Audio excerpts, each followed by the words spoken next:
Hello' everyone, আশা কৰোঁ আপোনালোকে সকলো ভালে আছে আৰু আপোনালোকৰ আশীৰ্বাদত ময়ো ভাল আছোঁ। মই আজি আপোনালোকৰ ওচৰত লৈ আহিছোঁ ছাগলী মাংসৰ এটা নতুন ৰেচিপি। আজি আচলতে অকণমান খৰধৰকৈ বনাব লৈছোঁ। নাজানো আপোনালোকে ৰেচিপিটো চাই কিনে কেনেকুৱা পায়। যদি ভাল পায় তেতিয়াহ'লে মৰম আশীৰ্বাদ দিব নাপাহৰিব। আৰু আপোনালোকক মই বহুতবাৰ কওঁ কি মোৰ চেনেলটো ছাবস্ক্ৰাইব কৰি দিব। তো আপোনালোকে যদি পাহৰি যায় তেতিয়াহ'লে ভিডিঅ'টো যদি চাই কিনে ভাল পায় তেতিয়া চেনেলটো ছাবস্ক্ৰাইব কৰিব নাপাহৰিব আৰু লগতে লাইক কমেণ্ট শ্বেয়াৰ কৰিব নাপাহৰিব। মাংসখিনি বনাবলৈ কাৰণে যোগাৰখিনিতো কৰিবই লাগিব। তাৰ কাৰণে ইয়াত দেখিব পাইছে মই ধুনীয়াকৈ পিঁয়াজ কুটি লৈছোঁ। 4টা পিঁয়াজ মই ইয়াতে ধুনীয়াকৈ মিহি মিহিকৈ কুটি লৈছোঁ। আৰু লগত বিলাহী 2টা লৈ লৈছোঁ, কেঁচা জলকীয়া কেইটামান লৈ লৈছোঁ সোৱাদ অনুযায়ী, আৰু আদা এটুকুৰ, নহৰু কেইটামান লৈ লৈছোঁ। আপোনালোকে সেয়া দেখিব পাইছে মই গামলাটোত গোটেইখিনি লৈ লৈছোঁ। লৈ কিনে ধুনীয়াকৈ ধুই কিনে কাটি আছোঁ। আৰু আদা নহৰুখিনি পটাত পিচি ল'ম। আৰু পিছে ছাগলী মাংস বাৰু কোনে কোনে খাই কিনে বেছি ভাল পায় দেই, এবাৰ জনাব নাপাহৰিব, কিন্তু জনাই দিব। আৰু এইফালে দেখিব পাইছে ময়ো অকণমান লগত দেখা দি দিছোঁ ইয়াতে আপোনালোকক। আৰু দেখিব পালে জলকীয়াখিনি এনেকৈ ধুনীয়াকৈ ফালি ফালি লৈছোঁ। আৰু এনেকুৱা এটুকুৰ আদা লৈ লৈছোঁ, নহৰু লৈ লৈছোঁ। আৰু যিহেতুকে আপোনালোকে সকলোৱে জানে মছলা বেছিভাগ পটাত পিচিলেহে সোৱাদটো বোলে বেছি আহে। মই আৰু শুনিব পাইছোঁ আৰু কয়, আৰু আমাৰ মাহঁতে কয় কি পটাত পিচি কিনে মছলাৰ সোৱাদটো বেলেগে। আজি ভাবিছোঁ মই পটাতে পিচিম মছলাখিনি।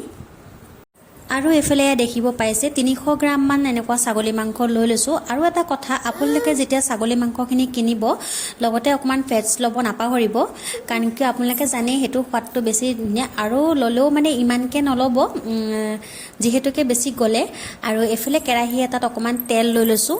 আৰু ছাগলী মাংসটো বনাবলৈ যিহেতুকে তেলটো অকণমান বেছি লাগে জানে, আৰু মই জোখ অনুযায়ী তেল লৈ লৈছোঁ। এইফালে এটা শুকান জলকীয়া দি দিছোঁ, কেইটামান গোটা জিৰা ধুনীয়াকৈ দি কিনে এনেকৈ ভাজি লৈছোঁ, দেখিব পাইছে। আৰু এইফালে কাটি থোৱা পিঁয়াজখিনি এনেকৈ দি দিছোঁ। কাটি থোৱা পিঁয়াজখিনি এনেকৈ ধুনীয়াকৈ ভাজি ল'ম।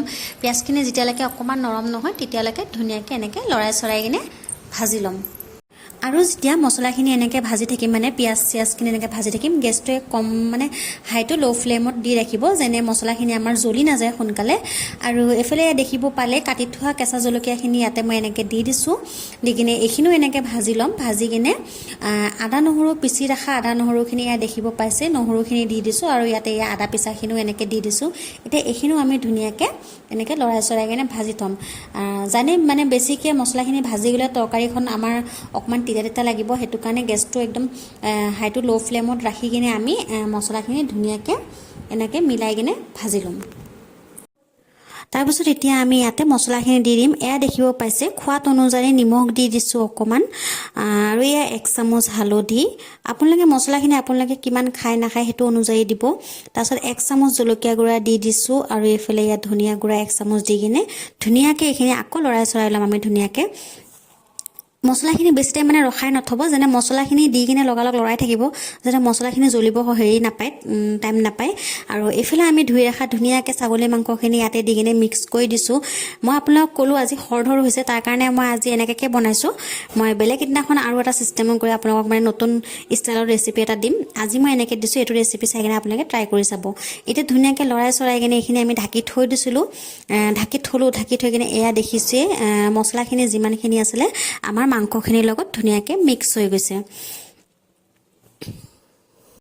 তাৰপিছত আমি এতিয়া ইয়াতে দি দিম কাটি থোৱা বিলাহীখিনি, এনেকৈ ধুনীয়াকৈ দি দিম। দি কিনে আকৌ লৰাই চৰাই কিনে 6-7 মিনিটমান আকৌ ঢাকি থৈ দিম। যিহেতুকে আমি যিহেতুকে টমেটোৰ পৰা বিলাহীৰ পৰা পানী ওলায়, তাৰ কাৰণে পানী এতিয়া দিব নালাগে। আৰু দেখিছে ঢাকি থোৱাৰ পিছত মই জিৰা গুড়াটো দিবলৈ পাহৰি গৈছিলোঁ, তাৰ কাৰণে এতিয়া মই জিৰা গুড়াটো এনেকৈ দি পেলাই আকৌ ধুনীয়াকৈ গোটেইখিনি মিক্স কৰি দিম। আপোনালোকে একো নহয় জিৰা গুড়াটো পিছতো দিব পাৰিব, যিহেতুকে এতিয়ালৈকে আমি ইয়াতে পানী দিয়া নাই। তাৰ কাৰণে এতিয়া আমি ধুনীয়াকৈ এইখিনি এনেকৈ আকৌ এবাৰ লৰাই চৰাই কিনে আকৌ অকণমান টাইম ঢাকি থৈ দিম। আৰু ছাগলী মাংসখিনি বনাবৰ কাৰণে গেছটো কমতে দি কিনে বনাব, যেনে ছাগলী মাংসখিনি আমাৰ ধুনীয়াকৈ সিজিও যাব আৰু খাবলৈও খুব সোৱাদ হ'ব।